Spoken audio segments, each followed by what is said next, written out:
So Gray comes up to her with his water and his bread. Enchanté, mademoiselle. And he comes up to her and he's like, come closer. Like he's calming a skittish filly. Yeah. He walks up to her and he has his water and his bread. And then he tries to grab her and she beats the shit out of him with a stick. I'm Melody Carlisle. And I'm Sabrina Bradley. And this is Heaving Bosoms.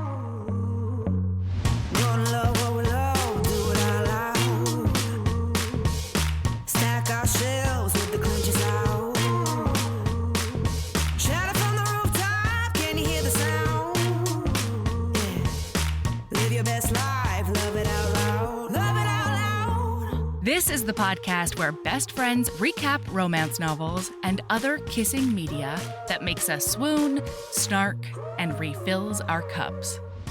Whether you've read the book or are coming in blind, we'll lay bare every delicious scene and revel in the tropes and subgenres that make romance amazing. All right, listener, strap in and strap on. Headphones are highly recommended.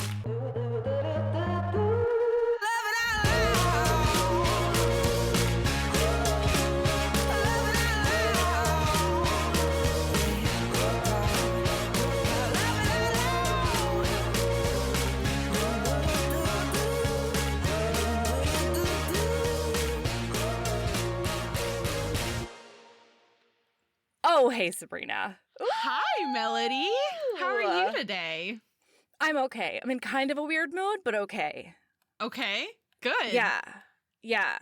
I don't know. I'm in one of those like intense spaces, you know? Like where like I can't decide if I want to pounce on someone for love or if I want to pounce on them for mischief. Does that make sense? I don't know. It's a pouncy kind of day, I think. Yeah, you're just full of energy. Verve. Yeah. Yeah. Okay, anyway.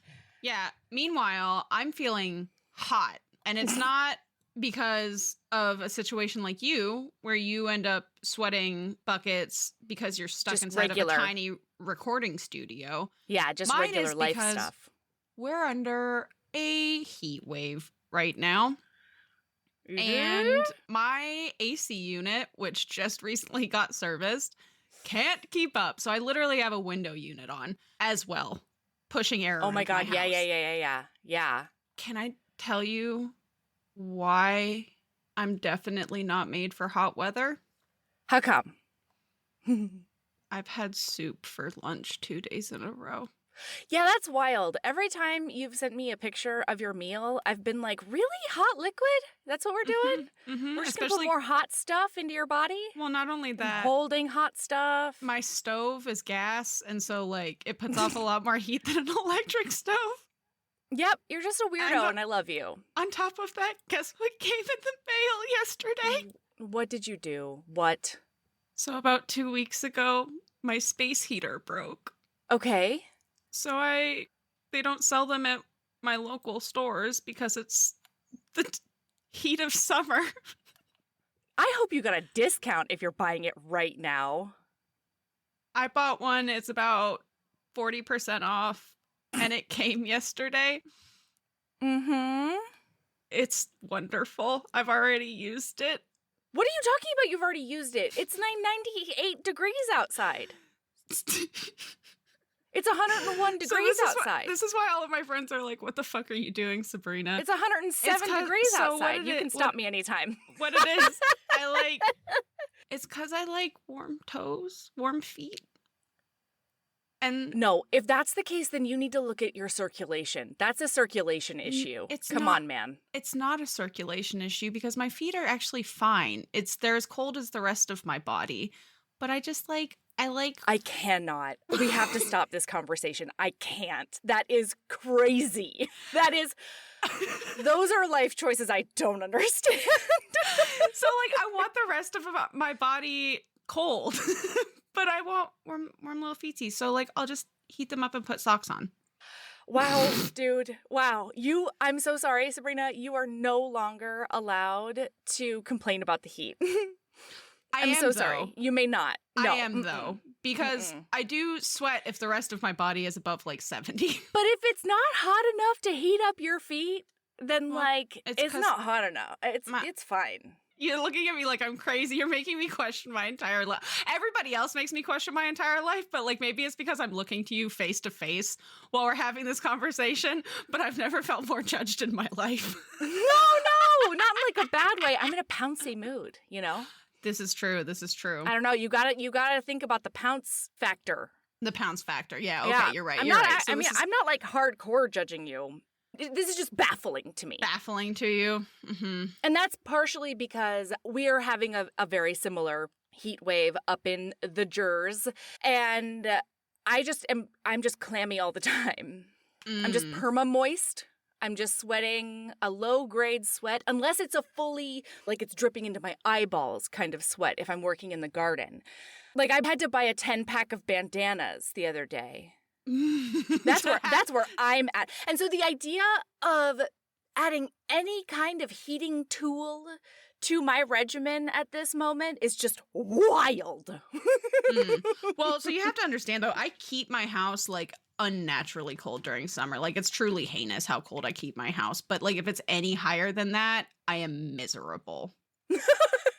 Like I'm just miserable. That's why I got the window unit because my HVAC went out last Friday. It sounds like you're abusing it. Or like a week and a half ago. Melody, I cannot live in a house that is 74 degrees. I can't do it. That's the current temperature of my whole house. We keep it at 73, 74. Oh my God. I mean, I don't want to pay those bills. I could do 74 in my house when I lived in California in the desert. I cannot do 74 degrees in the house when it's humid. I'm constantly clammy. You and I are just on multiple spectrums at the complete opposite ends of them. Yeah, for real. For real. Oh my gosh. Okay, so listen. We have beautiful, illustrious, delicious patrons to shout out. That's what we have right now. You make them sound like a croissant. Listen, are you into it? Are you not, patrons? Give us some feedback because that's how I feel about you. You beautiful little croissants, which is very on brand for this episode, by the way. Oh my God, it totally is because we are in France times. But first, okay, listen. Hey, everybody. Thank you for joining the Patreon. Thank you for hanging out there with us. Thank you for just being amazing. And so, welcome and thanks to Lourdes F. and Heather M. Julie and Emery F. David D. and Kelly M. Adriana C. and Susanna H. Joanna S. Not Shoop. I know for a fact this one's not Shoop. And Bailey T. Tamara L. and Kayla P. From the bottom of our hearts, thank you. Yeah. We love you. Thank you so much. Oh my gosh. And now you get to time travel with us to France times. Yeah, the late 1700s France times. It's like right after those revolutions, France times. All those guillotines. Yeah, and when they built that wall with all that furniture, you know? I heard they did that in Les Mis. Right. You heard? Wait, hang on. You heard that's what they did in Les Mis? Or you listened, read, watched the movie? I've been in a production of Les Mis. Oh, okay. I think twice, actually. When I was a kid, I was Cosette. I was baby Cosette. And I had to sing, I sang that song about the, castle in the sky, the castle in the clouds. And then in high school, I was, I think, horror number 3 or something. Illustrious. And something else. Yeah. Okay. And that was because I was a sophomore in high school and I wasn't yet senior enough to get the good roles. It was so mean. Okay. It's just fine. When you said you heard like they did in Les Mis, I was like, have you never imbibed any Les Mis media? Because I was about to be more shocked by that than the fact that you've never read a Nora Roberts. Oh, yeah, that would be wild if I had never experienced Les Mis. And Les Mis was one of the go-to, fun song things for choir. We would sing a lot of Les Mis. Yep. So good. Anyway. That's unsurprising. Okay, so listen, we're in France times, and this book was so fucking good. Listener, we read The Spymaster's Lady by Joanna Bourne.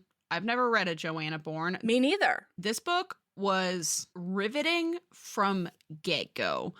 There was not a single point in this book where I was like, I'm kind of bored right now.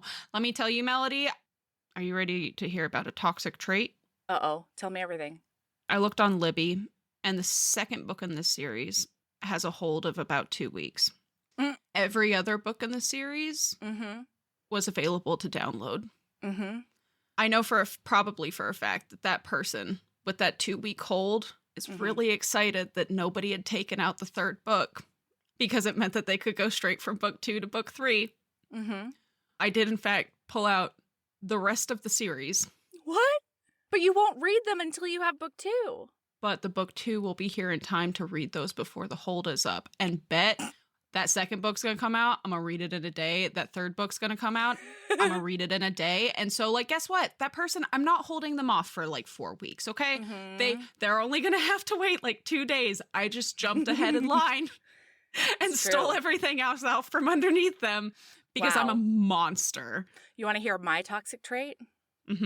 I didn't know anybody in the book 2 description, so I skipped to book 3. I was like, I don't know them. I don't give a shit. I gotta find out about these people's books first, and then I'll go back to 2. So you know what's gonna happen, Mel?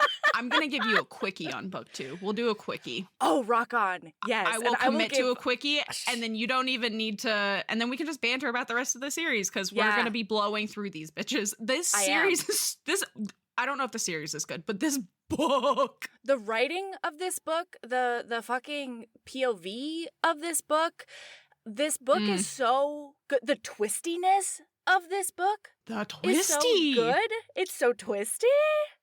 Oh. I've read it 3 times. It's fine. Wait, so how far into the third book are you? Because isn't that technically the prequel? Isn't that Doyle's book? Yes. It's Doyle and Marguerite's book, Maggie's book. Yeah, we find out how he marries a French aristo. Oh my God. Do you know how mad I was, Melody, when I was reading this book and I realized, like, because otherwise I would have read book 3 first. Because if there's a prequel in the middle of the series, I will read that book first. And so I was reading this book and I was like, God damn it. Doyle and Marguerite don't have a book. Because the minute I met Doyle, I fell in love. And then I went and looked at the second book and I didn't recognize any of those people. And so I was like, oh, dang it. Okay, well, I guess I'll meet these people by the end of this book. But no, you don't. I'm sure that they'll come in after the fact, but like I was so mad, and then I looked at the rest of the series and I was like, oh my fucking God, Doyle and Marguerite do have a good darn and Adrian book. And his lady have a book, The Black Hawk. Hawker. The minute I met Adrian, that's a catnip character. He's a rascal. He's a rascal. Okay, let's just jump right into it. So we come in hot with this book, okay? We show up in a torture chamber. Annique is being tortured by a dude named LeBlanc, and he wants the Albion plan. Okay, I have a question, Melody. Yes. Are the Albion plans a real thing? I Googled it, and I could not find it. Okay. All right, listener, please let us know. Did I do a bad Google? Listener, let us know. Yeah, so the Albion plans, for context, because I had no idea until we're about a quarter of the way, maybe a third of the way through the book, are the plans that France has to invade England off of the Normandy coast, okay? It's all of their plans. It's everything about the country, what the output is of all of the factories. It's how many people they have. It's how many specific sets of soldiers they have and the different blah, blah, blahs. Yeah. It is literally everything. And one of them is missing. One of them was stolen. There were 36 copies. And dun, dun, dun. Hey, Mel, I didn't even close Sherlock Holmes, who stole the Albion plans in the first place. I didn't think it was like a detail that, you know, like I didn't care. Is that weird? Well, I didn't either. And then I found out who it was and I was flabbergasted. Yeah, absolutely.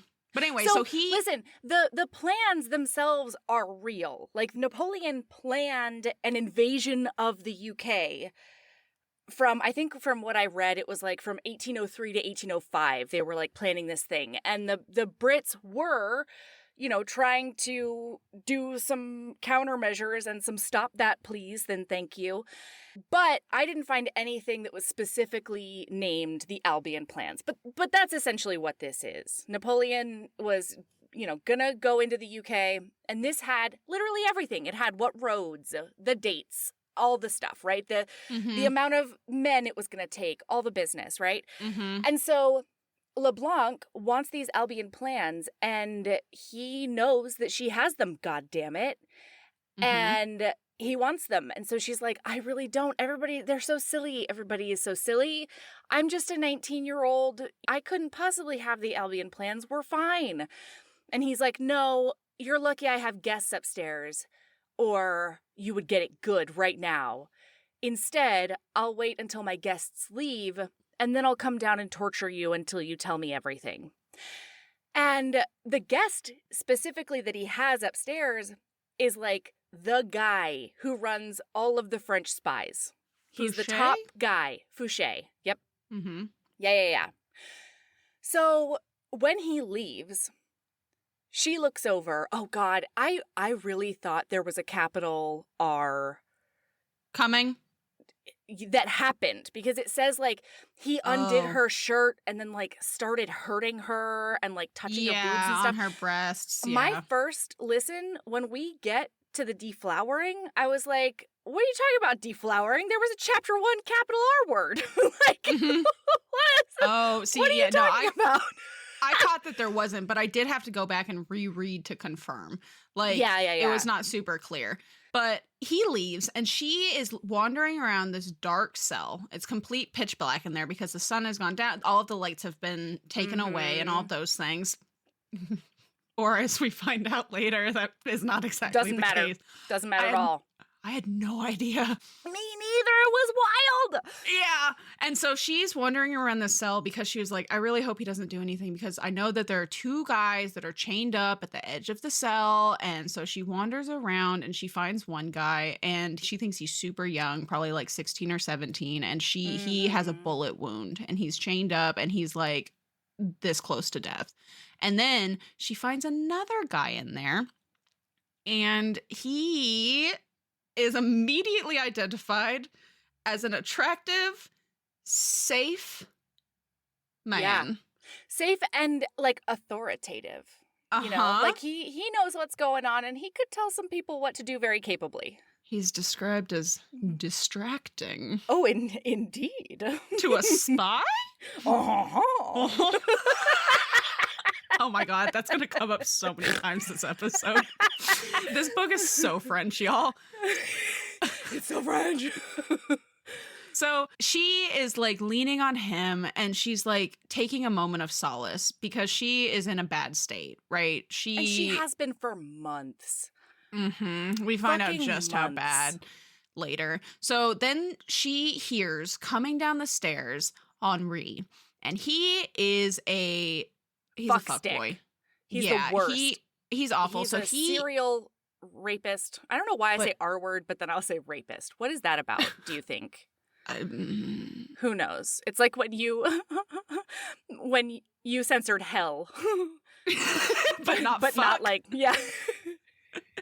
So she knows, though, that Henri is the weak link, okay? Like, she can't take LeBlanc. LeBlanc will obliterate her if he comes at her. But Henri, what a whiny little bitch baby. Well, and, like, he's just stupid. And she knows that he does not take her seriously. We've also watched her make a makeshift kosh out of her sock and a bunch of, like, the gravel in the walls, question mark. Yes. And so he's like, I'm chained to this wall over here.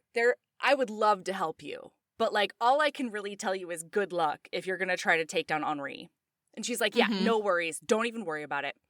He watches her get into character because she's like, I'm going to play the naive, courtesan. The naive young harlot. That's the one. Yeah. And so she, like, undoes a little bit of her undoes, she rips it more. Oh, that's right. Yeah, she There's might no even get a fixing tit it. out. I don't know if there's a tit out or not, but it's close. I don't know if it's nip out, but it's close. It's close. Yeah. And then she keeps on putting hair in her face. And when he comes down, he's like, oh, he's so mad at you, blah, blah, blah, blah. And she says, oh, Henri, please help me. There's nothing that, I'm just so young and supple. And it's really tough to be in the world like this.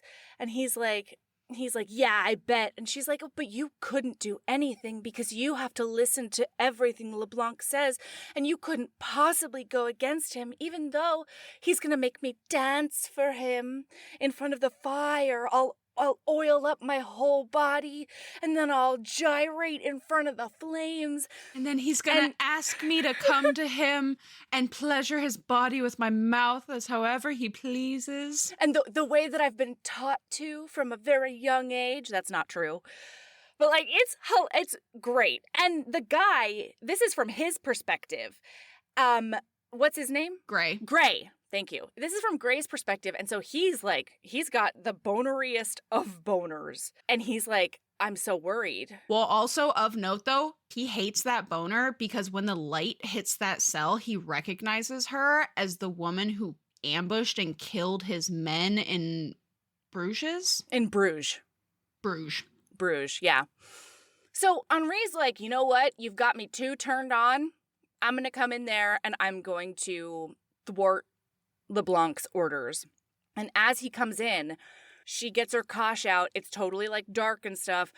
And she just starts wailing on him. Well, so she plans it out though. He sets the fucking it's not down. dark. He sets the lantern down, and this was the first time that we see she has everything planned to a T because she knocks the hell out of that lantern, and now it's pitch black, and then bam, bam, bam, and we hear a body hit the floor. Let the bodies hit the floor. Let the bodies hit the floor. And she just knocks him a good one in the head, and then she just keeps wailing. And then he hears like shuffling in the dark, and like he hears her grunt a couple of times, and he's like, what is going on over there? And he's like, can you tell me what's happening? What did you do? And she's like, oh, do you want a full report? Fine, I'll give you a full report. I did whack him about the body, mostly I hope the head, and then I tied him up with his own cravat or something. Yeah, something like that. Yeah. And there's some papers in his jacket that I don't care about. You're welcome to have them, but I'm going to come unlock you. I have decided I am no longer in the business of getting papers from other people. Can I just say, the way that Annique talks this entire book is so lovely. French. It's so French. This author is so good at writing French in English. That's exactly what it is. It was incredible. It was beautiful. And there's a couple of parts where she has to speak. There's one part in particular later on where she has to speak in English. And she looks at this guy and she's like, so you know I'm not sleeping with you, right? And he is like, are you always this direct? And she's like, it's this English. Like, I can't say it in a beautiful double entendre like I could in French. This is such a blunt language. Yeah, I could say it beautifully in French, but I can't in English. I love it so much. So she does then go ahead and unlock Gray and Adrian. And now it's time for them to make their escape. And he's like, do you know where you're going? And she's like, but of course. And takes him like into a larder that has a secret door that then takes them out into the garden. It's pitch black in this dungeon. Yeah. She is counting her steps to get out of here. Like, Annique, I had such a competence boner for Annique the entire book. Same. Like, even when she's doing incredibly stupid shit. I still had a big old competence boner for her. Because she was doing stupid shit competently. So competently, we tell you, listener. So we zippy zap out of the dungeon, and they're... Can I tell you one of my favorite parts of this section? I'm so sorry. No, this might don't be be a sorry. Two-parter because I don't know that I'll be able to not stop on every single fucking detail. Oh my God, Mel, this was literally... I know, I feel like I say this every time I have a book that I love, but like on the pod, but like this was one of the best books I've read this year. It was so good. It was so good. So, okay, as we're back in his perspective, because he's telling us about how she got him to the thing he never would have found, the secret passageway to get out of the cellar. And then they go and they essentially like look at a bird bath kind of situation. And he says that watching her cup her hands in the moonlight and give water to his colleague Adrian, the one who's like dying, give water to him before she takes a drink herself is like one of the most compelling things he's ever seen in his entire life. Melody, yeah. I am so fucking angry right now. Because I purposefully did not take extensive notes on this book or highlight a gazillion things because I would have taken too many notes and I would have highlighted too many things. But now, apparently, you're going to wax poetic on every little fucking thing because you've read it 3 times. Do we need to cancel this recording? You want to read it again and go back? Take those I almost notey have notes. to. No, it's fine. You can just remind me. This is going to be my walk through memory lane. I mean, truly. Hey, HBs. Have you ever wanted a book that was James Cameron's Avatar meets Fae romance? Look no further. The Treasured One by Hannah Levin follows a sheltered young woman with healing powers as she navigates a magical world to unlock the secret behind her abilities, while also trying not to start the next world war. It's equal parts cozy vibes and adventure with a sweet hero, high and low fantasy elements, rich but digestible world building, friendly banter, and just enough spice. Looking to get into fantasy romance? Or are you a longtime fan of the genre and ready for something new? This debut novel is for you.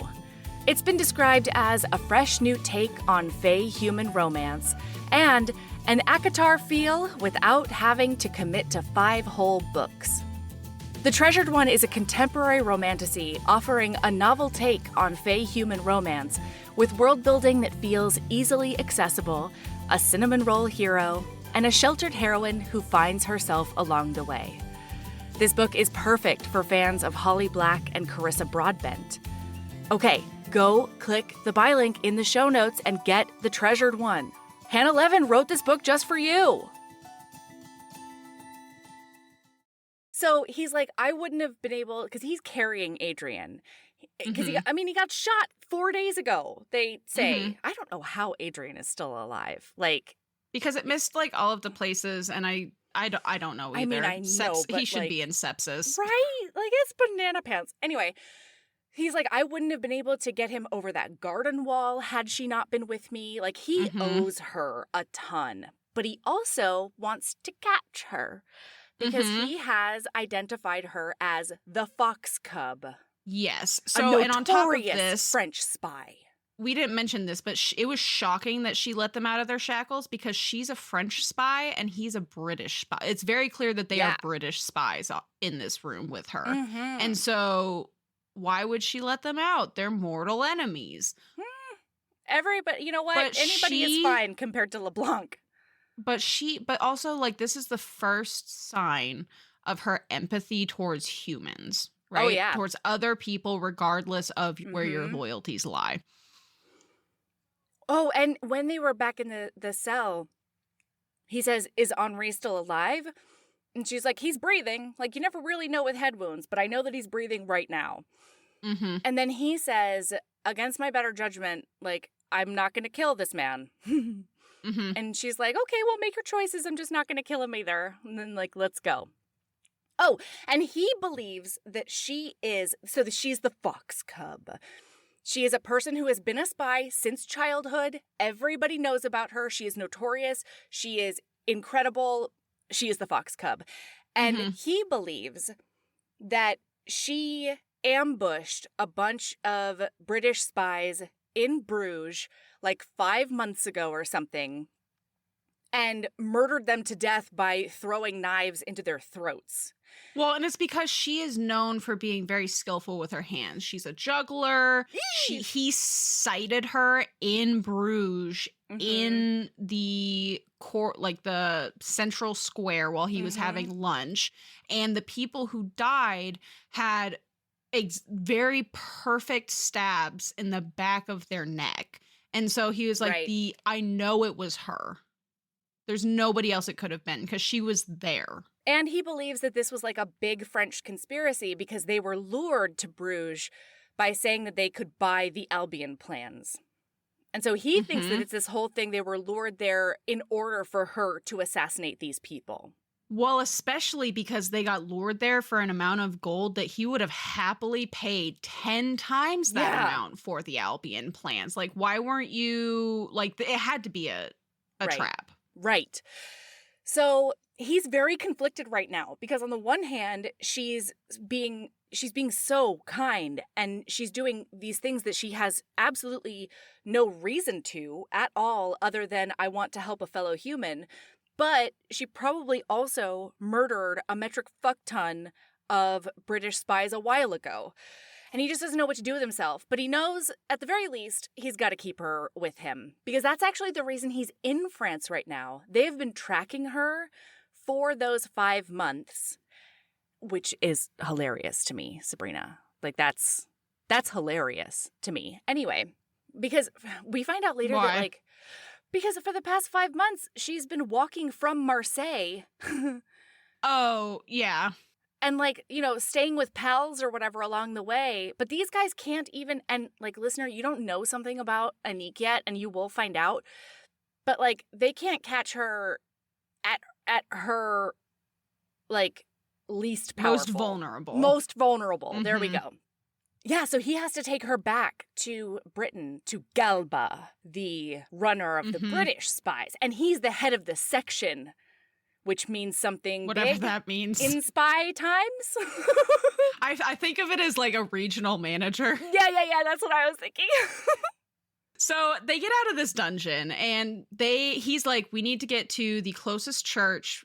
And she's like, like the Italians, because that's how they post somebody at the closest church. And that means that if they successfully get out of the dungeons, they know to go there and there's going to be somebody there to help them. So they're making their way there and she has a stick that she is walking with and she's like pattering around and he can't see anything. It's pitch black tonight.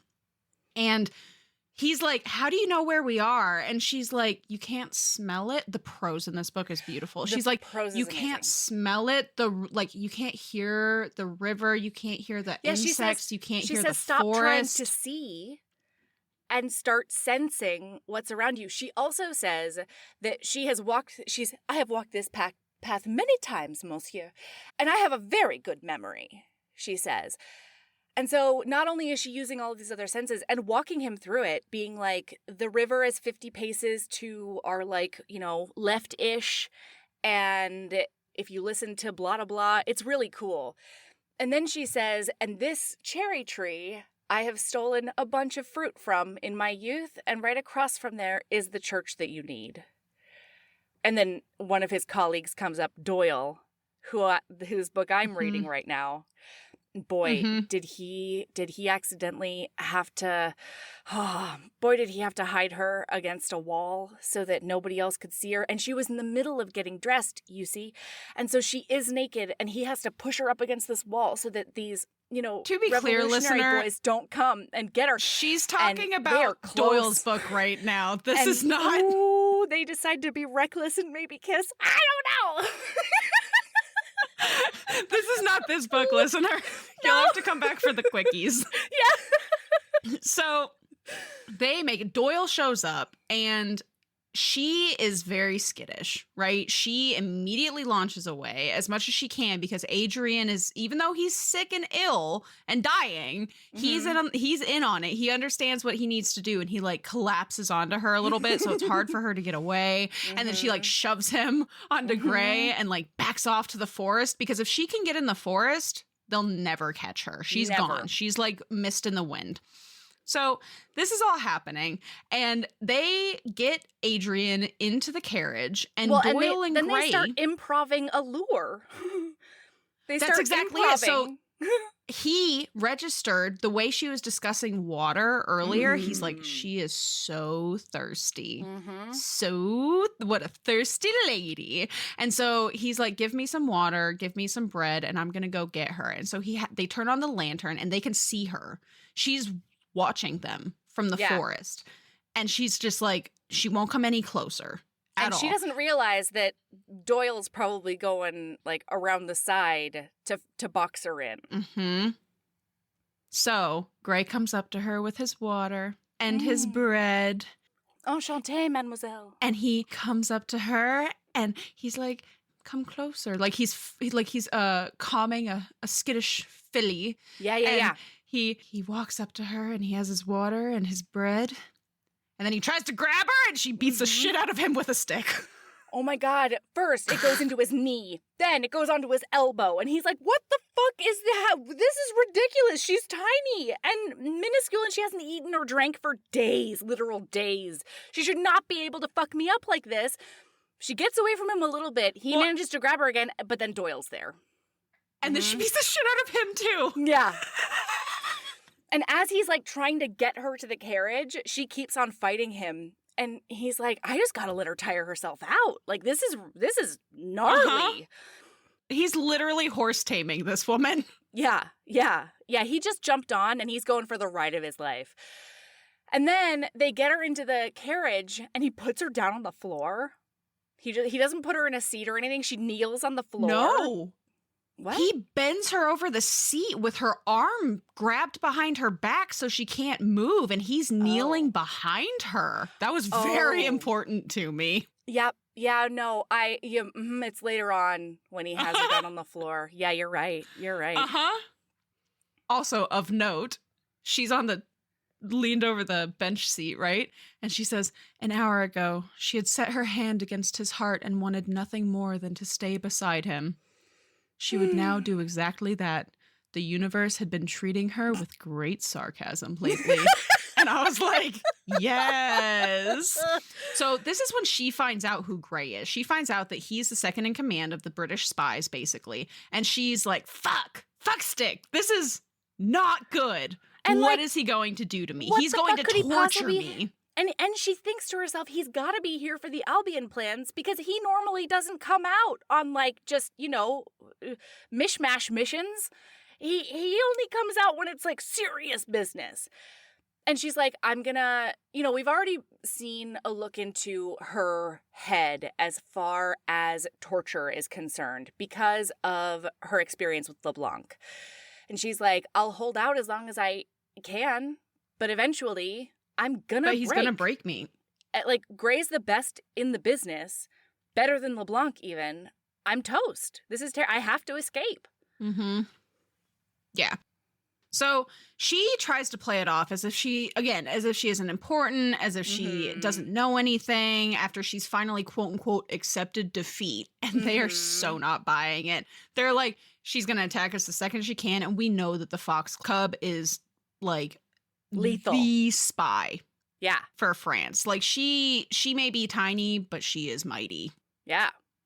And then we find out a little bit about Adrian. And she knows about Adrian from Italy. He's known as the Hawker. And he is her counterpart in Britain. Like, he also grew up from like 11 or 12 years old being a spy. She started earlier, but like, who's counting? He also has been like doing this his whole life. And it's wild because later on... Neither of them are brute force either. Right. Exactly. And they both are really good with knives. Isn't that interesting? They also look like each other to the point where they can be passed off as twins. That's right. Interesting. Yeah. But yeah, so she's basically a thief in the night, right? But she's stuck right now. And so they are and they're clopping away now in this coach. Yeah. And she is eating, and she tries to convince Gray that she's not going to escape, but the entire time she's plotting her escape. So she's chewing, and in her head she's thinking, she's like, the time where he will least expect me to try to escape out of this carriage is when I'm in the middle of chewing. And so she's like having a little conversation with them. Adrian's half passed out on the bench across from them. And chatty, McChatter, chomp, chomp, chew, chew, chew, kick him in the stomach. But this time I'm kicking him in the stomach because he keeps complaining that I try to kick him in the ball. So I'll change it up this time. He's expecting the ball shot. And then we zippy zap. We are at a coaching inn. And because he does manage to subdue her, whatever. And they're going to stay at that coaching inn for the night. So they're in the middle of getting Adrian comfy cozy. We don't know where she is right now. And they're all discussing how they are going to try to pull the slug out because it's still in his shoulder. It's been in there for the last 4 fucking days. Yikes. And they're like, we're not going to do it tonight. We're going to get clean. We're going to get fed. And then tomorrow, once we're far away from everybody, we're going to get it. We're going to take it out ourselves. And oh my goodness, the conversation between the banter and the conversations in this book, they're witty. They're entertaining. They're serious. They are just... they're so good. They needle each other just the right amount. It's fantastic. But then they're like, okay, well, good luck with that wildcat tonight, you know. Orion? Why did I say that? O'Doul's? Nope. What's his name? Gray? Doyle? Doyle. Thank you so much. So then Doyle... Oh. Doyle's like, I gave her some extra clothes from this courtesan who, like, left without paying. And so I told her to get in that. And good luck, I guess. You know? Like, don't let her kill you tonight. And Adrian, of note, is like, it's not right that you're parading the fox cub around as a doxy. Yeah. And Gray's like, that's what we got, bud. Well, and he says, we can't see her weapon. Like... Yeah, I watched her make a kosh out of a sock and some rocks and hide it behind her skirts before felling a man. I'm not taking any chances. If the dress is see-through, that's even fucking better. So he goes in there and she's wearing his shirt and holding the nightgown that is basically see-through linen. And he's like, "Why are you in my shirt?" And she's like, I am not wearing that. Well, and he praises her. He says, oh my gosh, you're even more brilliant than I thought, because wearing my shirt with just the right amount of buttons undone gives me the impression of, like, being intimate with you and, like, da-da-da-da-da. And she's like, I'm just really not comfortable in this flimsy piece of lace, you know? I'm not doing that. And then she goes, but we could maybe forget for one night who we are. Because she's playing a role, listener. We see her. This is from her point of view when he walks in, right? And we have seen her put a role on. She's like, I'm going to have to play the courtesan. And they're all capitalized courtesan. This is a role. And we see from her point of view that all of these are roles. She is really just the sweetest little baby angel. Okay? Like, she's still so innocent and naive and wonderful. And he comes up and he's like, you've done a good job because I wouldn't believe it. You've unbuttoned just the right amount of buttons to not play the innocent virgin because I wouldn't have believed that. Right. But then he comes up and he starts unbuttoning the front of his shirt. And he's like, but if you had unbuttoned one more, you'd be trying too hard. Yeah, and men like a challenge. Don't they, fox cub? And he starts like, he like runs the back of his hand against one of her nipples and it pebbles. And then he grabs the front of his shirt and yanks her to him. And he's like, never do this again. And she's like, oh my God. Fuck. Okay.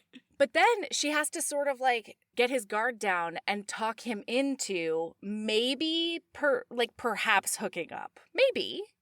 You know, like we could be open to it if we just decided to forget who I am and we forget who you are and we're just two people taking comfort in each other in the dark. Of note, she was getting real horny when he was coming up and touching on her. Yeah. They have an instant flame that cannot be doused. And she makes sure we know that, like, this doesn't happen to her. She's never really been legitimately attracted to anyone. And so she's like, I don't know, like, it's weird to play these roles when I'm actually feeling it. Normally I'm not feeling it as well. This is not. Mm-hmm. So she gets up behind him and she, like, you know, saunters up behind and she's touching his shoulders and she's talking him through, like, what it might be like and what she would do. And he's very much starting to be like, yeah, I bet we could hook up and, like, just be strangers or whatever. And then she takes Because that works. That's how that works in a romance novel. Yeah, always, always. She takes the sash that's on that robe, she puts it around his neck, and she starts garroting him. She starts strangling him. And of note, the reason that he is successfully out of that garrote at the end of this is because she wasn't trying to kill him. She was didn't trying want to garrote him in a way that passed him out, but she was terrified he was going to die. She was willing to take the risk that he died so that she could escape. But...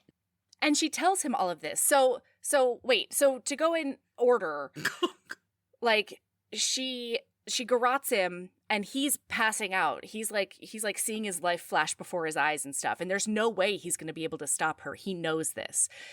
And so he flails. He doesn't super know what he's doing. He has a full PTSD episode. Yeah, he passes out, and when he wakes up, he thinks he's on a battlefield, like, of old. A battlefield that he's been on years ago. And then he hears this, like, choking and gasping next to him. He comes back to himself, and he realizes that in his terror, he has punched her in the sternum, in the solar plexus, so hard that she can't breathe. She's got the wind knocked out of her, and, like, she cannot breathe. And so as he pulls her into his lap and starts, like, ta-tawing her and, like, telling her, like, sweet superlatives and things like that. Yeah, and, like, he's petting like, I'm so her. By the way, sorry. she's totally naked in his arms. Yeah, she got naked at some point. Down, like helping relax her. Yeah, because she got naked when she was trying to seduce him. And when she was, like, subtly pulling out that sash so she could strangle him.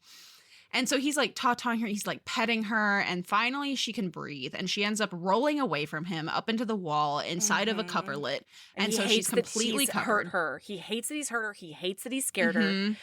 And she's like, did I hurt you? And he says, what?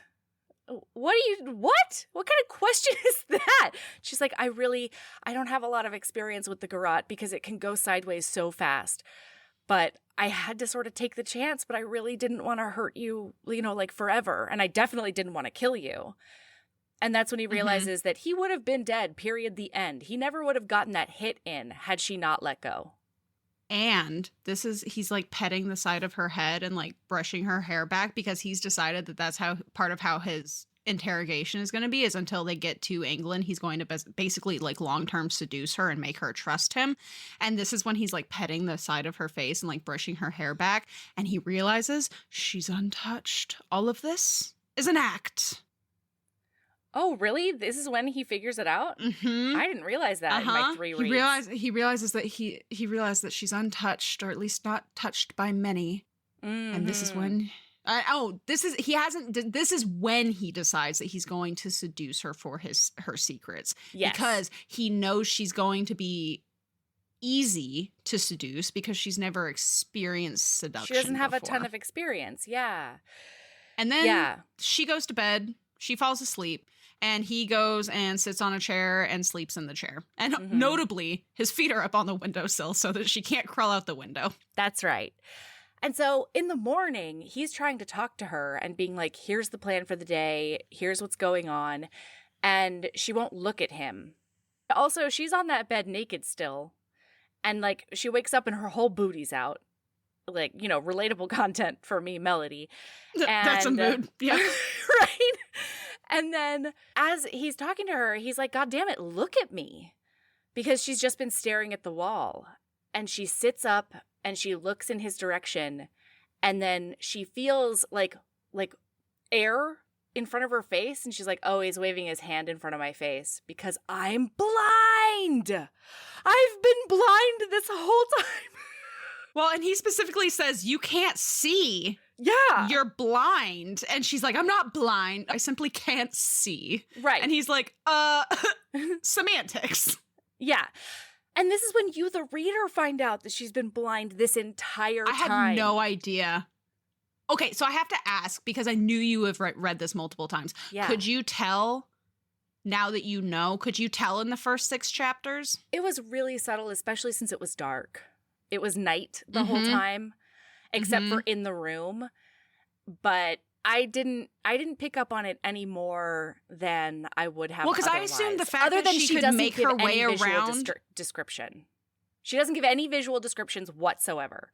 We don't know what he looks like other than he's big, but you can tell that when you touch him, you know?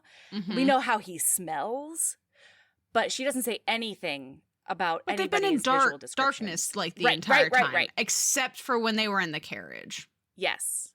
Okay, so I just had to know. Yeah. And so he's like, oh my God, like they're going to be looking, LeBlanc is going to be looking specifically for a blind woman. And she's like, yeah, that's why you should let me go. I'm a giant liability. Like, you don't want to fuck with him?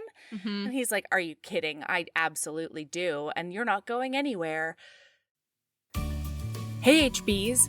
There is a must-read romantic historical fantasy novel coming out this month. It's called A Rose by Any Other Name by Mary McMine. And in a starred review, Booklist said it was a fascinating fictional exposé with a touch of mysticism and an LGBTQ twist. From the author of the Book of Gothel comes the lush, magical story behind Shakespeare's sonnets, as told by one of his most famous subjects, the incendiary and mysterious Dark Lady. Here's the description. England, 1591. Rose Ruchet's passion for life runs deep. She loves mead and music, meddles with astrology, and laughs at her mother's warnings to guard her reputation. When Rose's father dies and a noble accuses her and her dear friend Cecily of witchcraft, they flee to the household of respected alchemists in London. But as their bond deepens, their sanctuary begins to feel more like a cage. To escape, they turn to the occult, secretly casting charms and selling astrological advice in the hopes of building a life together. This thriving underground business leads Rose to fair young noble Henry and playwright Will Shakespeare. And so begins a brief, tempestuous, and powerful romance, one filled with secret longings and deep betrayals. In this world of dazzling masks and decadent feasts, where the stars decide futures, Rose will write her own fate instead. In a starred review, Publishers Weekly said, there's a delightfully impish heroine, a tempestuous erotic connection. Rose's secret romantic devotion to Cecily forms the central love story, but her sensual enthusiasm for and emotional resonance with Will also shines. Y'all, I cannot wait to dig into this sapphic Shakespeare Times audiobook. And I can neither confirm nor deny that Patreon might get a quickie on this one. The book comes out in all formats on July 16th, 2024, so go get your pre-order on through the link in our show notes. Okay, bye! So he sets her up at breakfast with Adrian and clues Adrian in so that he can help her look like she's not blind, even though she's very competent on her own. She's figured out tricks because over the last 6 months or so, we find out afterwards that she got knocked on the head during a mission. By a saber. And so she doesn't have any markings near her eye or anything. It's just that it popped something onto that optic nerve. And so as a result, she hasn't been able to see since then. Well, and there's no damage to the eye itself. And so there's no visible injury at all. Yeah, exactly. The only thing that would tell you is her mannerisms. So he leaves her with Hawk. They're eating, and Adrian's a little sweet baby. I cannot wait for Adrian's book. Same. And Gray goes over to talk to Doyle because Doyle's persona right now is the coach driver. And so he's taking care of the horses. And they're basically discussing what their next plan is, where they're going to go from here, and all of those cluing things. Doyle in. And she's cluing fucking Doyle in. blind, everyone. Doyle's like, wow, I never would have guessed. Never would have guessed. And he hasn't heard from anybody. None of his contacts have told him anything is amiss with her at all. And he's like, I know, I think she's practiced for months. She walked from Marseille to wherever LeBlanc caught her blind. She was blind Paris. the whole time. Paris, thank you. And so we know that their plan today is to go out into the wild blue yonder and then do surgery on Adrian. And earlier in the room, she asked him, are you stoked about doing surgery on your friend? And he's like, not at all. I have zero experience. I have never pulled a bullet out of anyone. And it fucking blows. But here we are. It's what we have to do. Yeah. So then we zippy zap. Every couple of chapters, we get a chapter from LeBlanc, like from LeBlanc's / Henry's point of view and like what they're up to. And basically, this is when we see LeBlanc. He's found out that she's escaped. All of them has escaped, and they plan to stop them at the Normandy beaches because she is actually one of his spies. Yes. Like, she reports to him. Mm-hmm. And so he knows all of the people that she can go talk to on the Normandy beaches who are a part of the spy network. Even if they're not a spy, they're a safe house and things like that. But they specifically assume that they're looking for a single man and a blind woman because they assume that Adrian is dead and they don't know about Doyle. Right. And then we zippy zap back. Turns out Gray... Well, no, I don't know why this is important to me, but we hear a lot about like what she's doing right now because she's at sort of a crossroads. And what her plan is right now, because she and LeBlanc were trained by the same people, these two older spies, Soulier and what's the other one? Yeah, Valbon.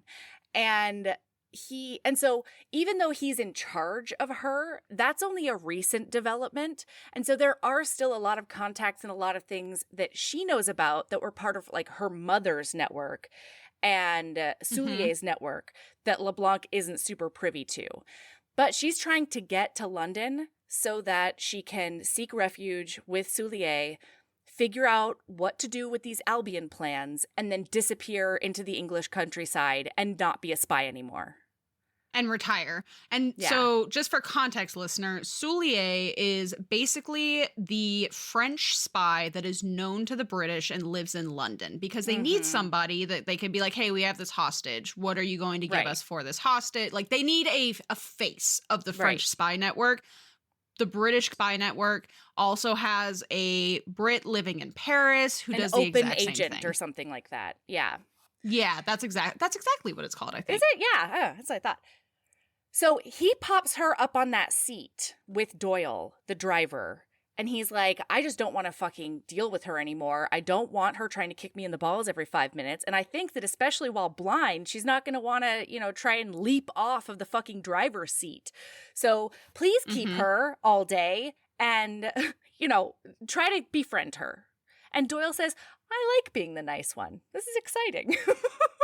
Yeah. And so he has her up there and they're trotting along and he tries to make her drive the horse. Not tries to, he does. He gives her the reins and is teaching her to drive horse carriage.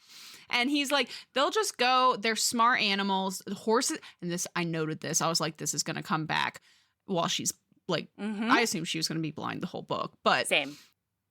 He was like, horses will go where you point them, right? But they're smart enough to take you through a safe place because they don't want to get fucked up. Right. And so he's like, all you have to do is sit here and ride. This is how you turn them, blah, blah, blah. So he basically gives her a lesson. And then coach, he takes the reins back and he stops the carriage. And he's like, that looks like a Romany? I usually say Romani, but the audiobook narrator said Romani. But all I know is that we're not going to say the other word for them, which is used in the book from his perspective because she lived with the Romani when she was a child for a while as like, you know, part of being spies. And so she understands the culture, right? Yeah.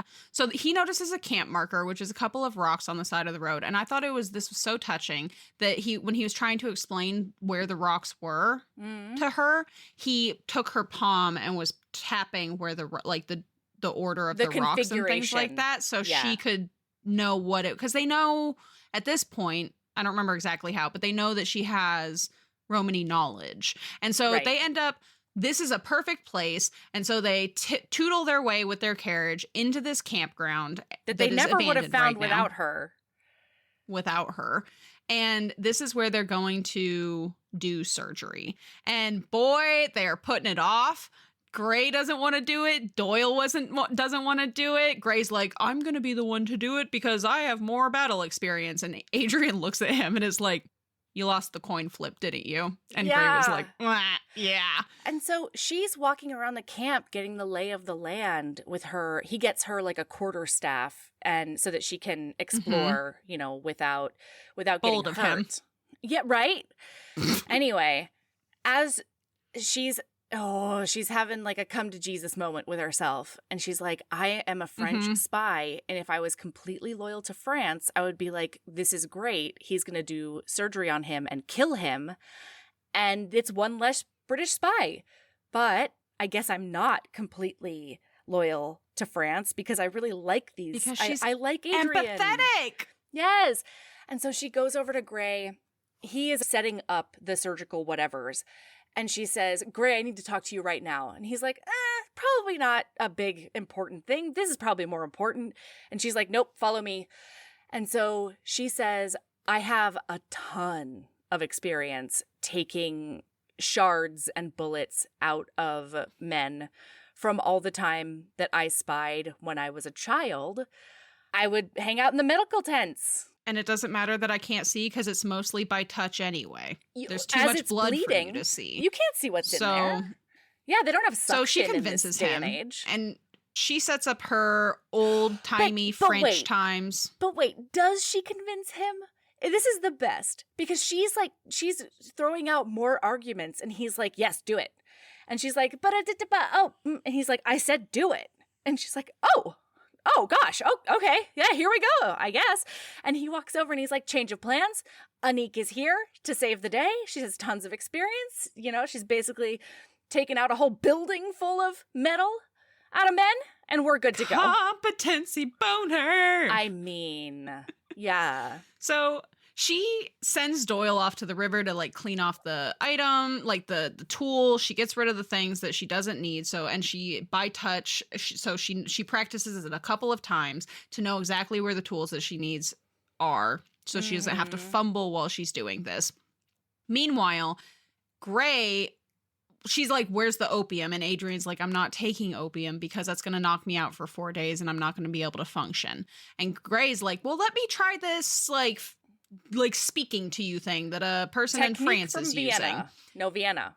He basically hypnotizes Adrian so that he's in less pain. I didn't even note. I didn't register where it was from.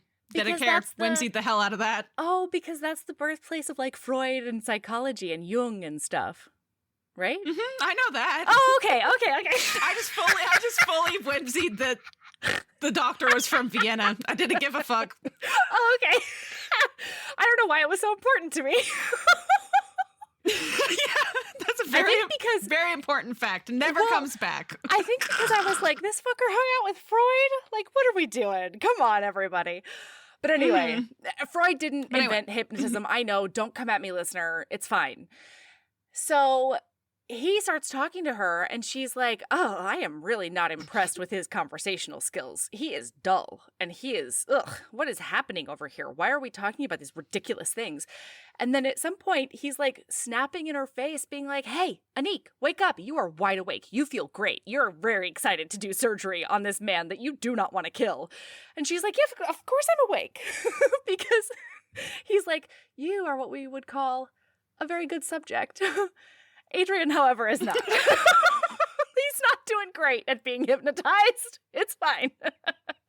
Yeah, because to be clear, he feels he is not well hypnotized. No. But she goes at it. She gets those forceps, and there was a very graphic description of her shoving those in. It was so But it was beautiful. fascinating.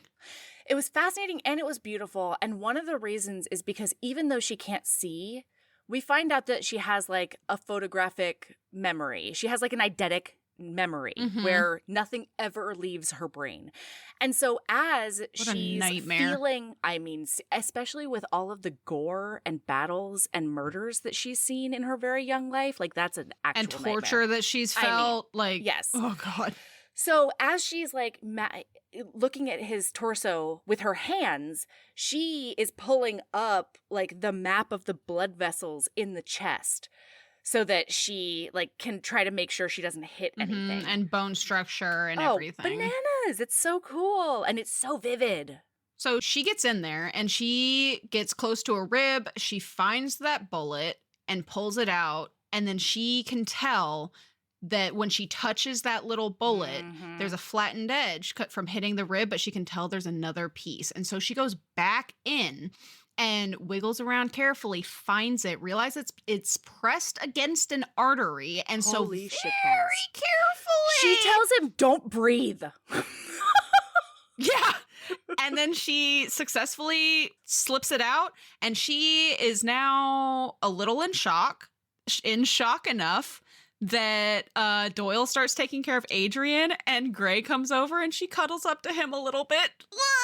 And he like puts his hand on her cheek. She was angry with herself. Yes. Stupid woman that she was. She wanted to stay with Gray and allow him to coddle her. He was destroying her, that one, with his kindness and his strong arms that held her and felt so full of caring, while he continued to be, inside, utterly ruthless. He tempted her. He was a trap in every part of him. It would be so treacherously easy to place herself into his hands, but she did not trust him in the least. No. She had not yet lost her mind. Not quite. Not quite, everyone.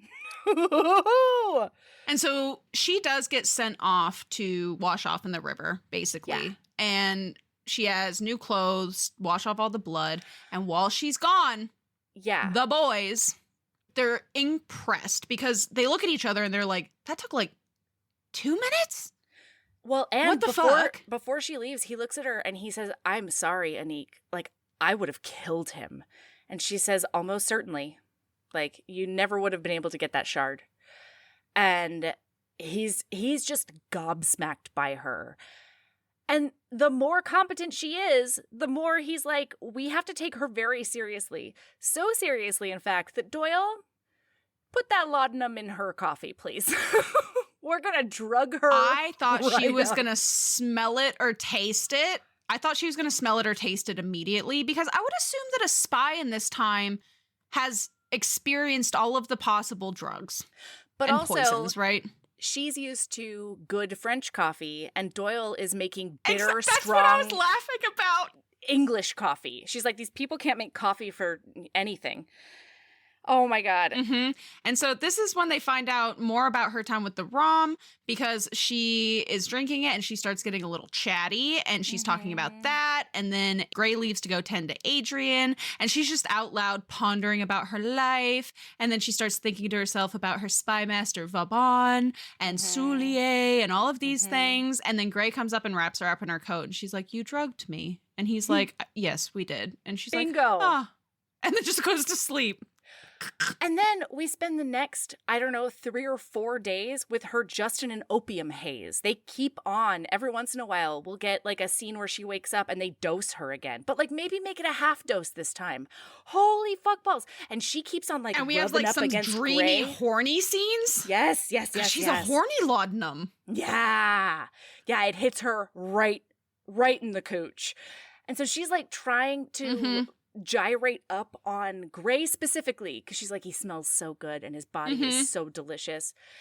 And Adrian is like, listen, man, can't he just like give her a tiny touch and she'll feel better and she'll be able to sleep more easily and she'll be happy. She won't even remember. And Gray's like, absolutely not.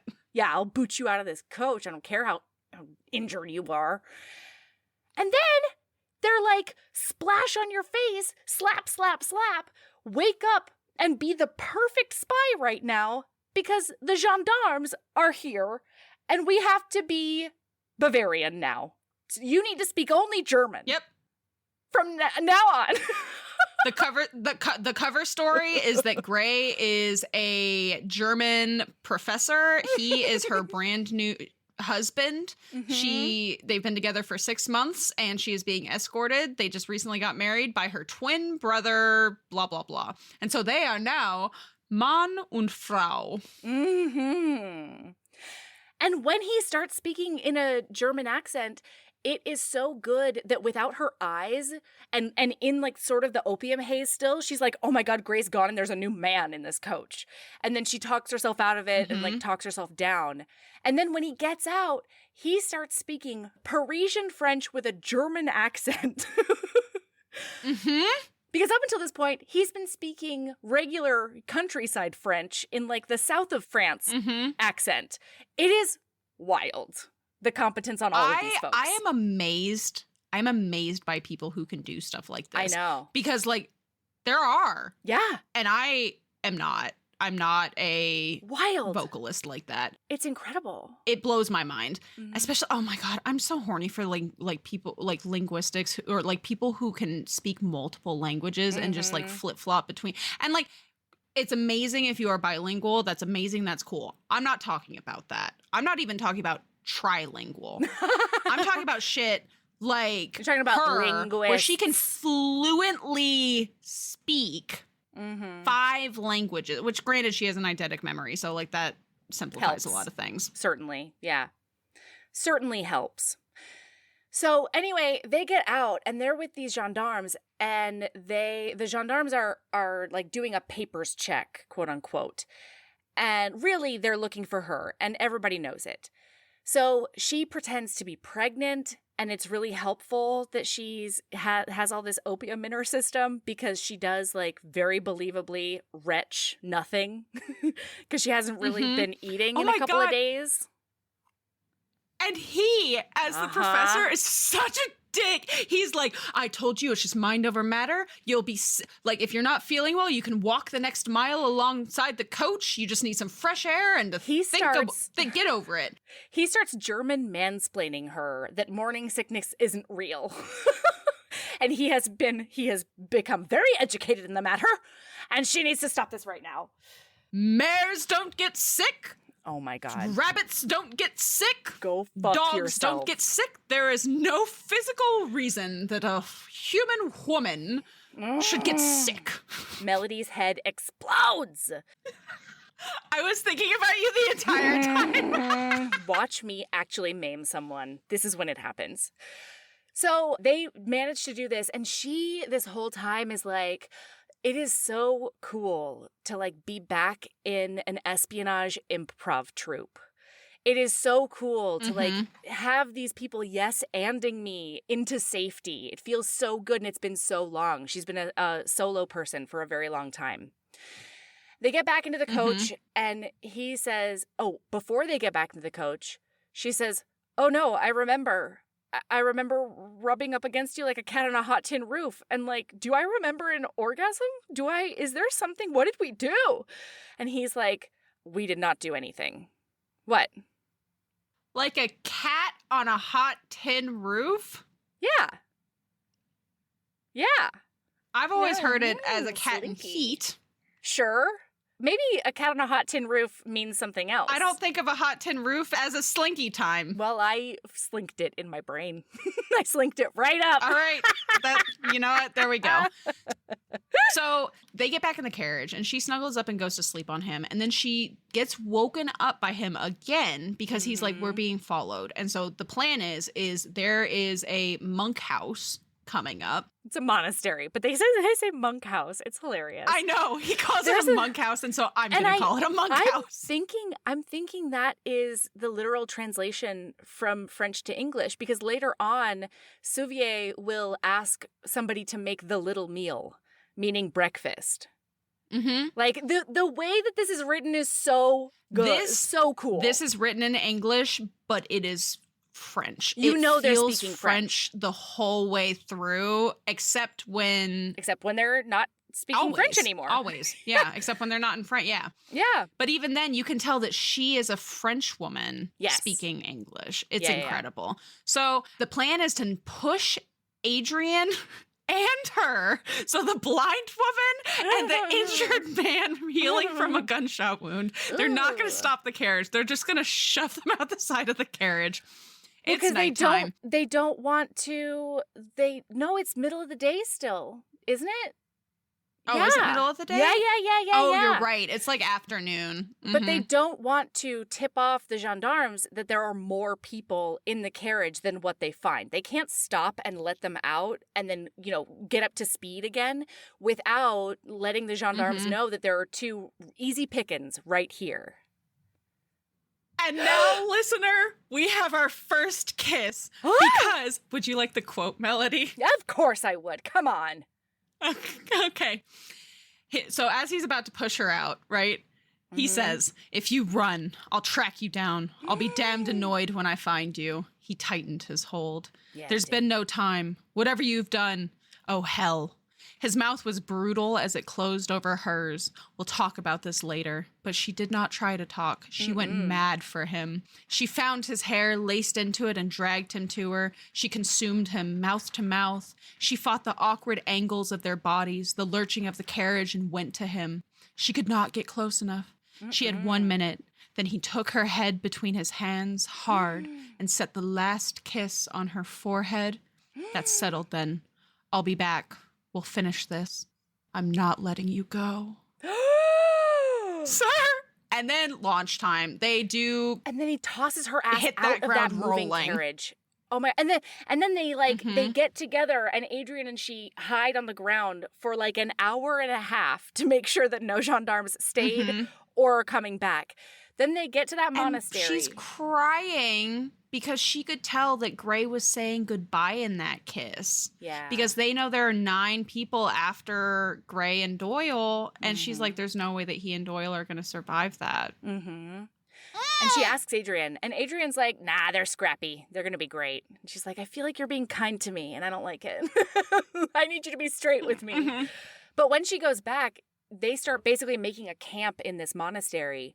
And he keeps on being like, no, I can do that. It's easier for a person who can see. And she just keeps on ignoring him and doing it anyway because he's the injured one and she's fully capable.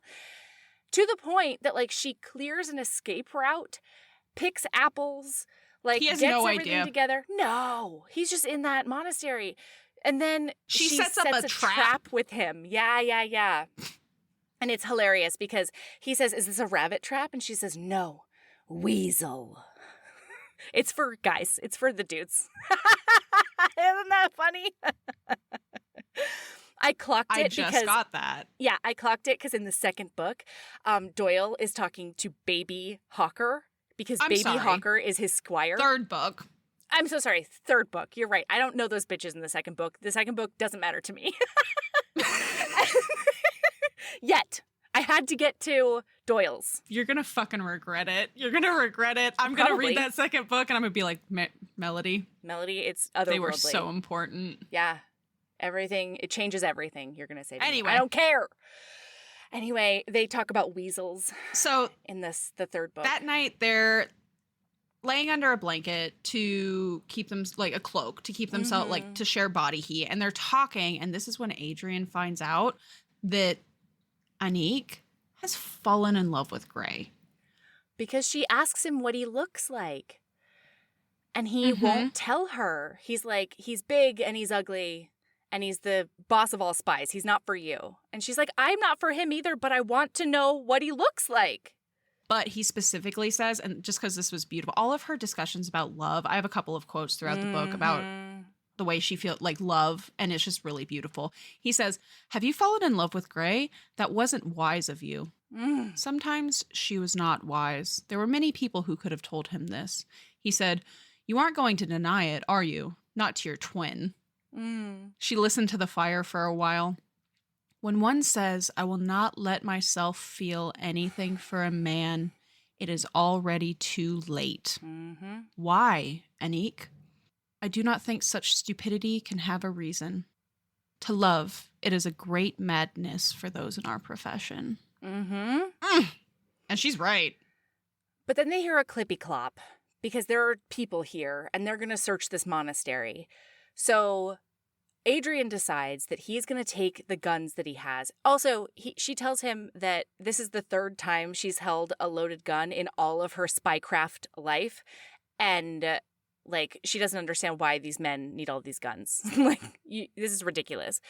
But anyway, he pulls the men away into the woods so that, hopefully she can get away too. And she is fully like, Adrian, do not sacrifice your life for me. And he's like, I'm not. So, when you get to London, because you for sure are, and I will too, when you get to London, go to 7 Meeks Street. And that's, where the spies live. That's the spy headquarters. And you can do a deal with them for the Albion plans, and you'll be great. And then she says, go to this fishing village. There's a smuggler named Josiah. The password is Jasmine, and he'll get you back to England. And it's the sweetest because both of them are they're definitely dead. They're not going to make it. Yeah, they're going to die. Well, we do find out Adrian does successfully make it to the smugglers, and then we don't see him again for half the book. Yeah. So she decides to stay just in case Gray comes back. And then a man does step into the trap, and surprise, surprise, it's fucking Henri. Mm-hmm. And so she ties him up, and first she bludgeons him with another kosh. Yes. Must. And then she ties him up, takes all of his money, takes his knives, takes all of these things. And then she sets the trap again. And now she's waiting. And then, lo and behold, she catches another weasel. Except this time, that weasel is Gray. And I loved this moment because she was like, how dare he? I am going to lay into him when he finally wakes up. Because how could he possibly? Doesn't he know I'm dangerous? He comes in here wearing another man's coat so I can't even smell him. This is very stupid. It's so good. Mm-hmm. And then she tells him, I'm not untying you. I'm leaving now. And this is where we part ways. Yes, please. Oh, I have several from this scene. I do too. So she looks to him and she says, because he's all tied up and she knows she's leaving. And she says, do you know, when I am with you, I am not afraid at all. It is a magic altogether curious that happens inside the heart. I wish I could take it with me when I leave. And he says, I'm not going to hurt you. I swear it. And she says, it is sad, my Gray. We are constrained by the rules of this game we play. There is not one little place under those rules for me to be with you happily, or apart happily, which is what makes it so unfair. I have discovered a curious fact about myself. An hour ago, I was sure you were dead, and it hurt very much. Now you are alive, and it is only that I must leave you, and I find that even more painful. That is not at all logical. And he says, I'll find you. Wherever you go, you know that. I'll never give up. And she says, you will not find me. Oh, you can shall I read not this know part? at all where to look for me. Please? Yes. Okay, thank you. Yeah. Just because this is one of my favorite things, including in the play Henry and the Angry Inch. Okay, I'm so sorry. Go for it. I Do you say Henry? Henry and the Angry Inch? Did I say Henry?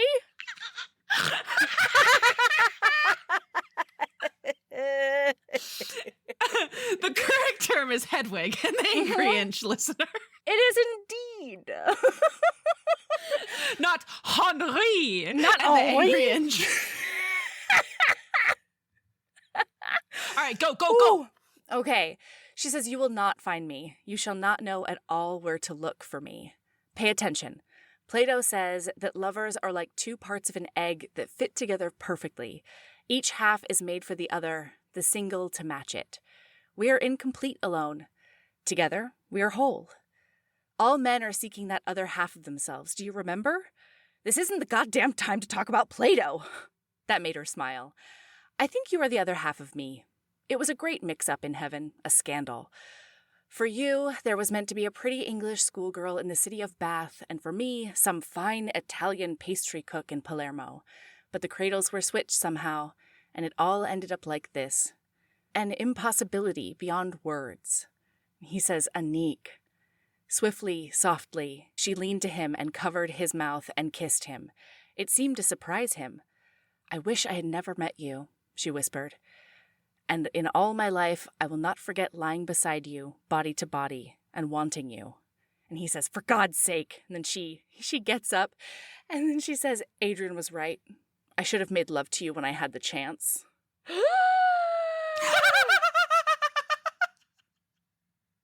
Specifically, he says that last line. No, she says it. Because Adrian tells her, you're a virgin.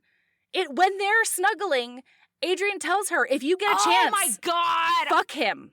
I thought that Adrian or Gray said it because I remember earlier in the book, Adrian was like, you going bang that? Mm-mm. And it's the best because when Adrian says that to her, he's like, you should have sex with him. I mean, he's not like a stallion in the sack like I am, but I think he would treat you pretty right. Yeah. Oh my God. Adrian is such a flirt. I literally cannot wait. I am so glad. Like, Melody, the fact that like we have a bonkers as shit recording schedule for a few weeks in preparation for the next couple of months. But the fact that I have a couple of days where there ain't shit that I have to do except for like other life things, I'm going to obliterate the minute that person, the minute that comes through on my Libby, I'm downloading it and it's all over. So anyway. Okay, so she leaves that monastery with him tied up. She knows that he'll be able to get out of those bonds at some point. She leaves him a knife. She leaves him a bunch of Henri's money. It's great. And then she gets on Henri's horse and takes off like a bullet. Remember, listener, she is blind. And so she's trusting this horse to, do what it is going to do. Except that it's like a 3-year-old gelding. And it's kind of an asshole. And it loves biting people. Yeah. It loves biting people. I knew this 3-year-old gelding once that would like try to scrape you off on tree trunks. Like he was the worst. His name was Gunner. Yep. Ugh. I've known those horses. Yeah. They're fucking terrible. And this is what this horse does. It's speedy bullets right underneath a low-hanging branch.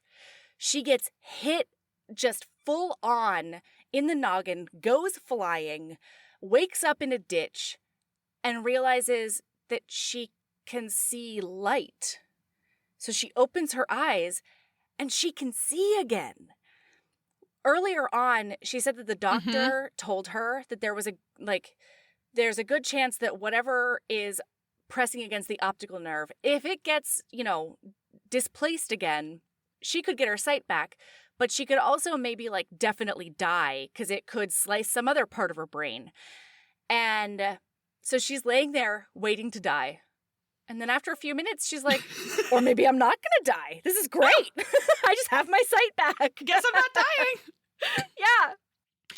By the way, so we do a quick zippy zap, and we haven't been talking about this, but we've been getting all of these scenes from LeBlanc's point of view, and he's been torturing people and being a big ol' asshole. They're raping everyone. Just terrible things. And so specifically, this last scene is he's torturing a man and daughter, and he finds out that she got smuggled to England, and he's like, tell me where she is. And by the way, he's getting more and more pissed off at Henri because Henri is like giving him shit, saying a bunch of like talking back. And he keeps on fucking up. He keeps on getting knocked out and tied up by her. Yep. And so now he knows she's headed to Dover. And then we zippy zap to her in Dover. And she's delighted. She's in Dover now. She loves Dover. It's not very pretty. She has like English. No money. Right. She has 3 pounds and 6 shillings. And she's getting ready to walk to London. She's meandering the market, just wandering, looking at the stalls, blah, blah, blah. And then she notices that she's being followed. By a squinty-eyed man. And like, she couldn't have offended the English so much already, right? Like, they don't want to kill her yet, fast. Do they? Maybe. I thought that was so funny. Same. Maybe this is one of LeBlanc's people, or it could just be a common rapist because, 17th century. No, 18th century. 18th century. Yeah. And so she runs. Yeah, she starts running. But she doesn't have a map of Dover in her head, so she has no idea where to go. And she's just running, and she ends up in this alley. And she decides this is as good a place as any to confront this man. Because I don't know where I'm going. Nobody's going to come to help me anyway. We're in a bad part of town. I haven't seen a good part of town, but this is a badder part of town. Right. And I don't want there to be any bystanders getting injured, and we're alone now, so that's good. And then he starts stalking up to her with a knife. And she is getting ready to fight back. And then she hears a noise from behind her. And who is walking up to her but LeBlanc and Henri? Yeah. And she's like, I'm toast. This is where I die. Because she realizes that now that she's on English soil, LeBlanc has no jurisdiction here, and there's no way he got permission from anyone to be here. He's done with the Albion plans. She knows. He doesn't need those anymore. What he needs is her dead, because this whole time she has known something despicable about him that he cannot let anyone else know. And so she has to die with that knowledge. And so she's like, this is, I mean, at least maybe I won't get tortured for as long because they have nowhere to take me. But like, this is where I die. So she fights with them. She slices the squinty-eyed man. She slices the tendon on his thumb of his knife hand. And so he's wailing on the ground. And then she realizes that Henri is basically playing with his food because LeBlanc told him that he could rape her before they kill her. And so he's taunting her. He's got the knife. He's pushing her around. He punches her in the stomach. He's got her up against the wall. And then we're in Gray's point of view. And he hears sobbing in an alley. And he starts sprinting. And he comes around that corner. And he sees Henri on her against that wall. And he just full on football, like shoulder to the tackle, shoulder to the stomach, takes him up and slams him against this wall. And he's slamming him around, throwing him out. Henri is out of commission. Kind of for now, like not fully, but he's on the ground. And then he hears a scream from behind him, and he sees that LeBlanc has been about to throw a knife at him, and she threw a knife that landed in his arm, specifically in a way that is not going to kill him, but a way that incapacitates him, and he can no longer throw knives. Because he's a notorious knife thrower. Yeah, and this is when LeBlanc and Henri fucking run. They're like, everybody's we gotta get out of here. Yeah. Including the sneaky snake-eyed man or whatever the hell he's called. Yeah. So he runs off, and Gray looks to her, and he is like waiting for her to rail into him and run, and she is giddy with happiness, and she thanks him. And this is when he realizes she doesn't know what he looks like. She just knows what he sounds like, his voice, and what he feels like, and what he smells like. Right. And so he's right now, like, I'm in a fisherman's sweater that smells like fish, so that's taken care of. I can change my voice. And he decides to adopt like the very southern UK, where he's from, Somerset, like that accent that like the grooms and stuff used. And then he just decides that he will not touch her no matter what, so that there's like she won't have any awareness of him. And he assumes that she's going after the Albion plans, and so he's just going to follow her. And she's going to lead her. him right to them. Yeah. Yeah. And protect her, because he really doesn't want LeBlanc getting her. He doesn't acknowledge that, but like. But he does say, like, so then he introduces himself as Robert. Robert, what's his last name? Fordham. And he's like, yeah, so I'm Robert Fordham. You probably should like look out for those guys. And she's like, yeah, I'm going to London. I have to do some errands or whatever. And then she's like, can I buy you a pint? I really want to buy you a pint to say thank you, because I know 5 languages and I cannot think of a way to say thank you in a meaningful, like, to cover this. Yeah. And so he's like, you're not going anywhere near that pub because you shouldn't be in there and you know it. And so hold on, I'll go get us some snacks. I'll go get us something to eat together. Ooh! And so he goes, and she's just reveling in the fact that she can still see him because he towers over everybody when he walks over to a market stall. And then he comes back with food, and they sit and talk. And boy, she is awfully open with a stranger. This was bananas. She's not spilling state secrets, but I was boggled by how open. She's like, yeah, I know him from France. I'm from France. I'm headed to London. I have some stuff that he doesn't want me to know. Blah, blah, blah. La-di-da. She may as well have been like, they're chasing after me for the Albion plans because I'm a French spy and I've been a spy since 7 and yeah, like my mom got me into it and trained me and stuff. My mom died 5 weeks ago. Like, she's telling him basically everything. And so this is when he asks where she's going.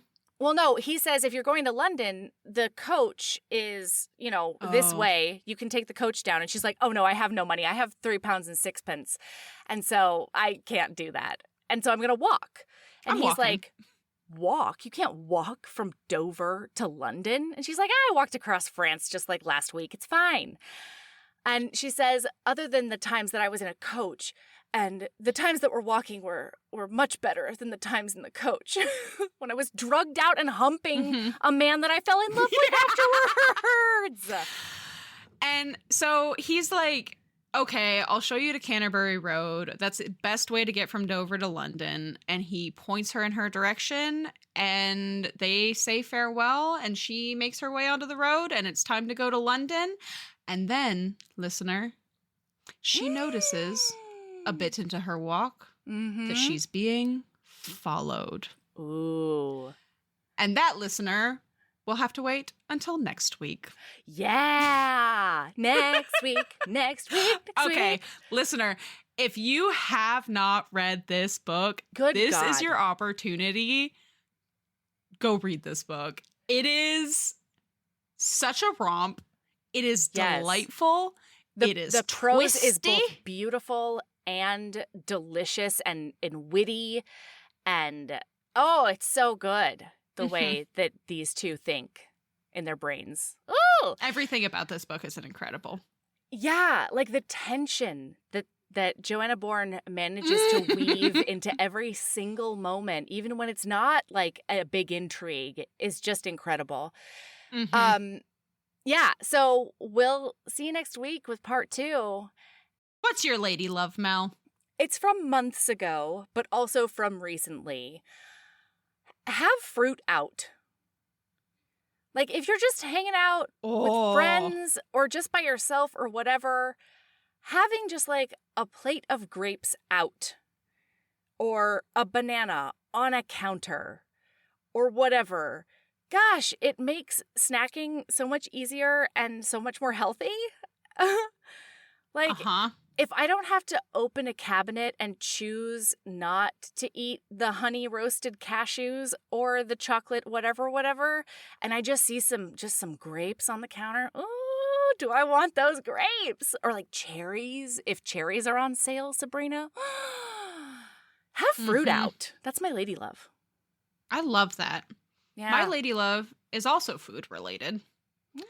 I have recently, in the dead middle of summer, like a ding dong, am re-enamored with my favorite instant ramen that they sell at my local Walmart.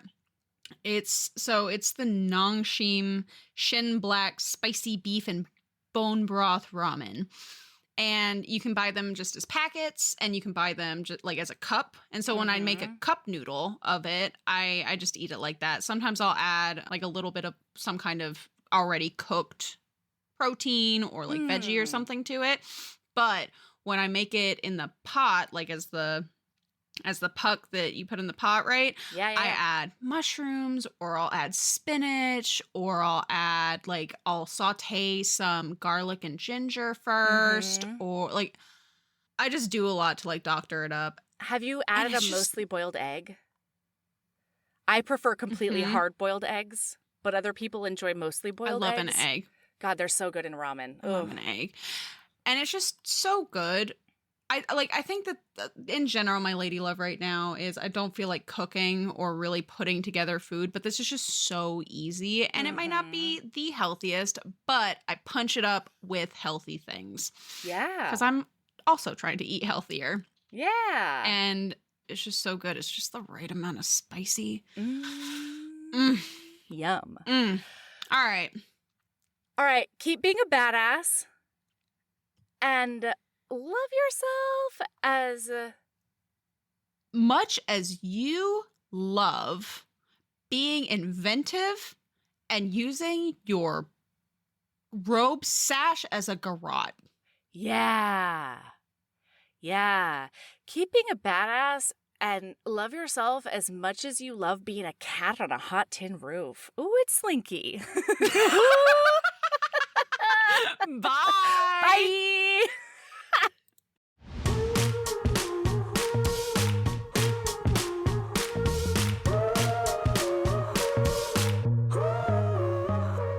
Heaving Bosoms is produced by us, Melody Carlisle and Sabrina Bradley.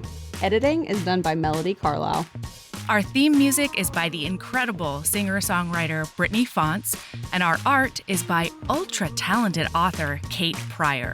If you like our show, remember to follow us on your favorite podcast app, rate us 5 stars, leave a nice review, and of course, tell all your friends about us, even if they don't read romance. If you want to get in touch, you can email us at heavingbosomspodcast@gmail.com. If you want more of us, visit patreon.com/heavingbosomspodcast. You can also find us on Instagram at Heaving Bosoms, on TikTok at Heaving_Bosoms, and in our Facebook group, the Heaving Bosoms Geriatric Friendship Cult. Head over to our website to sign up for our newsletter, get our Reading Embrace printable, and check out my audiobooks at heavingbosoms.com. All right, we'll be back next week with more swoons and snark. See you then.